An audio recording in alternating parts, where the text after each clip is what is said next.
మనం చెప్పేదేమో శ్రీరంగ నీతులు. ఎవరు?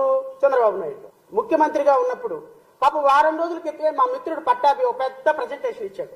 గత ప్రభుత్వంలో తెలుగుదేశం వైఎస్ఆర్ కాంగ్రెస్ పార్టీ జగన్మోహన్ రెడ్డి ఫెన్సింగ్ కి 10 కోట్లు వేసుకున్నాడు, జగన్మోహన్ రెడ్డి బాత్రూమ్ కి టైల్స్ పెట్టించుకున్నారు, జగన్మోహన్ రెడ్డి ఇంటికి ఎంత ఖర్చు పెట్టుకున్నాడని. జగన్మోహన్ రెడ్డి సొంత ఇల్లు లేకపోతే అధికారిక నివాసం ప్రభుత్వం నుంచి పెట్టించుకున్నాడు. దానికి బరుమతులో ఏదో సచ్చిని మీరేదో కింద మీద పడుతున్నారు. మరి ఈ జీవో ఏందండి? మీరు ఇచ్చుకున్న జీవో ఏంటి? మరి మీ ఇంటికి ఎందుకు కోట్ల రూపాయలకు శాంక్షన్ చేసుకున్నారు? అంటే మనం చేస్తేనేమో సంసారమా, మిగతా వాళ్ళు చేస్తేనేమో వ్యభిచారమా? అంటే మనం అయితే పత్తిత్తులమా, మిగతా వాళ్ళేమో దొంగల? మన పార్టీ చేస్తేనేమో కరెక్టా? మనం డబ్బులు కాదా వాడుకునేది? ఇది ప్రజాధనం కాదా? ఎవడండి మీ ఇంటికి? ఎవడండి? Repairs and replacement of existing solar power fencing with new items at honourable AP CM residence at Undavalli, Guntur district. ఇదే అనక అధికారిక నివాసం కరకట్ట మీద కట్టింది. దీనికే పర్మిషన్ లేదు. దీన్నే కూలగొట్టమని మేము గొడవ పెడుతున్నాం. కూల కొట్టేస్తాం, కంగారం లేదు. నేషనల్ గ్రీన్ ట్రిబ్యునల్కి వెళ్తున్నాం. ఖచ్చితంగా మీకు నోటీసులు వస్తాయి.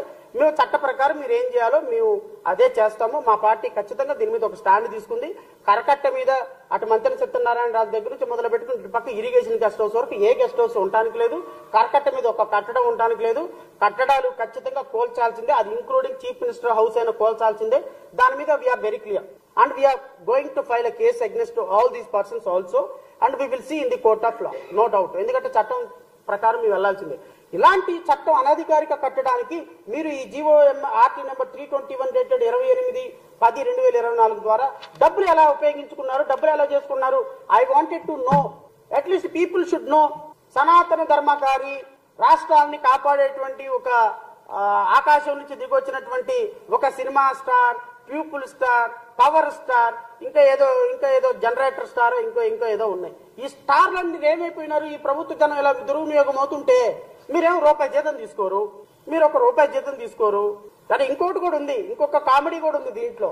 నేను తెలంగాణలో హైడ్రా వచ్చినప్పుడు పవన్ కళ్యాణ్ గారిని అడిగారు, ఏమంటే హైడ్రా వచ్చింది, మరి ఆంధ్రప్రదేశ్ లో హైడ్రా పరిస్థితి ఏంటండి అని అంటే, హైడ్రా ఆంధ్రప్రదేశ్ లో we must see that one should not suffer and we have already constructed some constructions, the people should not suffer and we will take a call on discussing with the various people అనేది English లో 4 ముక్కలు మాట్లాడారు. తెలుగులో దాని అర్థం ఏంటంటే, కట్టుకున్న వాళ్ళంట పాపం కట్టుకున్న సందర్భాల్లో పర్మిషన్స్ ఇచ్చిన వాళ్ళు, కట్టుకున్నప్పుడు ఖాళీగా కూర్చున్నటువంటి అధికారులు తప్పు కూడా ఉందంట.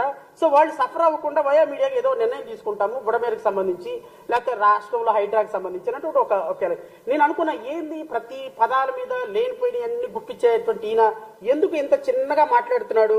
ఒకసారి కట్టుకున్న తర్వాత దాని మీద ఏం చేయాలనేది ఆలోచన చేస్తాం అంటున్నాడు. ఏంటా అనంటే, జనసేన పార్టీకి పర్మిషనే లేదు ఇప్పుడు దాకా. విషయం అది.